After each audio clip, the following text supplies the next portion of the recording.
सृष्टि बचपन से ही दिखने में सुंदर नहीं थी, लेकिन अमीर बाप की बेटी सृष्टि पर उसकी माँ जान छिड़कती।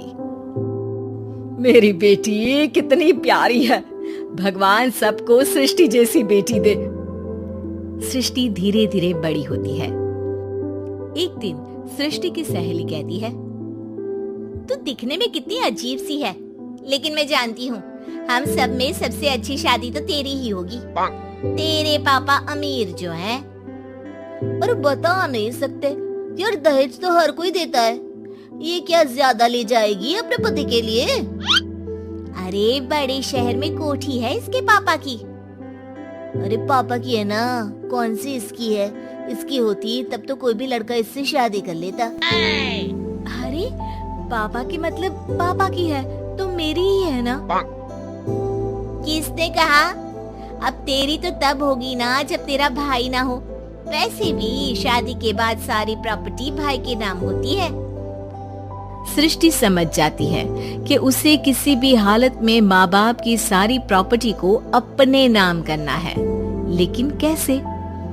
एक दिन सृष्टि का भाई शीनू कहता है, बहन क्या कर रही है? तुझसे एक बात करनी है। अरे हाँ हाँ करना, मैं तो तेरी बहन हूँ। बहन मेरी लाइफ में ना एक लड़की है, बहुत अच्छी है। मैं सोच रहा हूँ माँ और पापा से बात करूँ शादी के लिए। सृष्टि को समझ में आ जाता है कि भाई की शादी होते ही भाभी उसे एक दिन भी घर में बर्दाश्त नहीं करेगी। क्या बात है भाई, बताना कौन है वो? यार वो बहुत अच्छी लड़की है, पढ़ी लिखी है, मेरे साथ जॉब भी करती है। बस एक प्रॉब्लम है। प्रॉब्लम? क्या प्रॉब्लम है भाई? यार वो शादीशुदा है, लेकिन उसके पति ने उसे सिर्फ इसलिए छोड़ दिया क्योंकि उसके माँ बाप दहेज नहीं दे पाए। सृष्टि ये सुनकर न जाने क्यों खुश हो जाती है। अरे भाई तो क्या हुआ, लड़की तुझे तो पसंद है ना? शीनू को लगता है कि बहन उसे समझ रही है। वो इस बात से अनजान होता है कि उसकी बहन की मंशा पूरा घर हड़पने की है। सृष्टि अपनी माँ से कहती है, मम्मी मुझे तो बहुत चिंता है, पता है शीनू क्या कर रहा है? अरे क्या कर रहा है? वो तो काम पर जाता है और वापस घर आता है। नहीं ना माँ, वो यही तो नहीं कर रहा, बाकी सब कर रहा है। आपको पता है उससे प्यार है, और वो भी एक शादीशुदा लड़की से। ये क्या हो गया? मैं सोसाइटी में क्या मुंह दिखाऊंगी? अरे तेरे पापा तो यही कहेंगे कि मैंने ही उसे बिगाड़ दिया है। माँ देखो, मेरी बात मानो, पापा पर भी विश्वास करने की जरूरत नहीं है। अब आप ही बताओ, पापा इतनी देर घर के बाहर रहते हैं क्यों? बोलो। अरे बेटा वो तो नौकरी करते हैं ना। तू बहुत भोली है माँ। पापा का ऑफिस तो 7 बजे खत्म हो जाता है, लेकिन देखो कितनी देर से आते हैं। अरे नहीं नहीं बेटा, ऐसी कोई बात नहीं है। सृष्टि माँ को एक औरत से बात करते पिता की फोटो दिखाती है। देखो माँ कैसे हैं पापा, मैं ना कहती थी कि पापा सही नहीं है। मैं तेरे पापा से बात करूंगी, दे फोटो मुझे। ओ माँ वो तो डिलीट हो गई। लेकिन चल, तूने तो देख लिया ना, पापा से बाद में बात कर लेना। और हाँ, मेरा नाम बिल्कुल मत लेना। हाँ माँ। अब क्या था, सृष्टि के माँ और पिता के बीच झगड़ा होना शुरू हो जाता है। सृष्टि के मन में क्या चल रहा था कोई नहीं जानता था।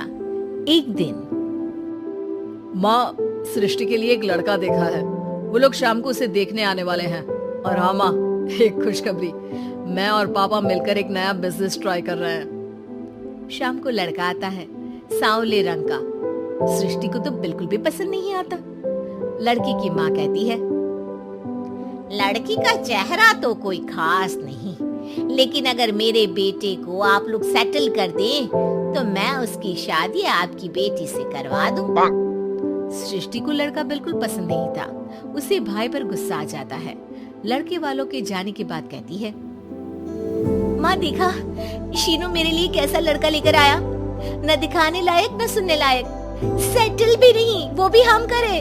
अरे माँ, मैं जानती हूँ ये मेरी शादी किसी भी घर में क्यों करवाना चाहता है। अरे कैसी बात कर रही है बहन, तूने तो देखा ना, लड़के को मैंने ही मना कर दिया तुझसे शादी के लिए।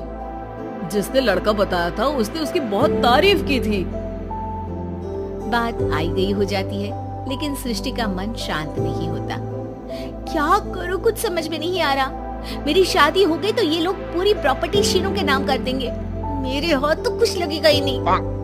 तभी सृष्टि को आइडिया आता है। वो किसी वकील को फोन करती है।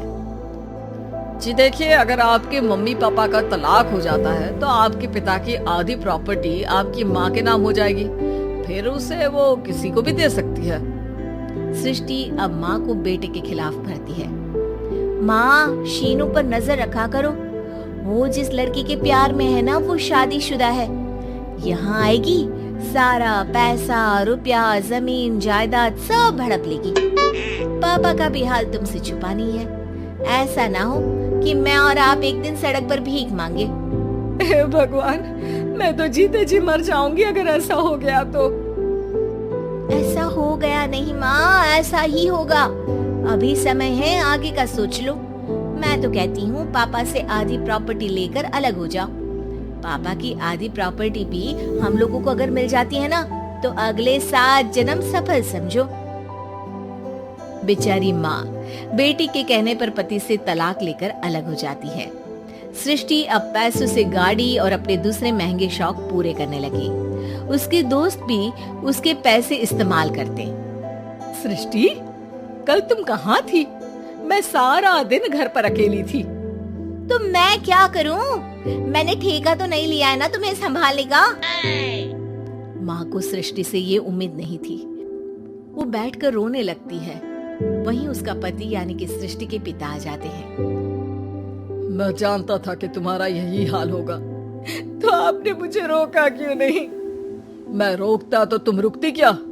सृष्टि के कहने पर तुमने मुझ पर अपने बेटे पर शक किया, लेकिन तुम ये भूल गई कि कैसे हम दोनों ने मिलकर जीवन में इतना सब खड़ा किया। माँ पति के गले लग जाती है। मुझे माफ कर दीजिए, मैंने आपकी कमाई का एक बड़ा हिस्सा गवा दिया। कोई बात नहीं, तुम साथ हो तो मैं ऐसी 7 प्रॉपर्टी खड़ी कर दूंगा। तभी वहाँ सृष्टि आ जाती है रोते हुए। माँ, मयंक ने मुझे छोड़ दिया।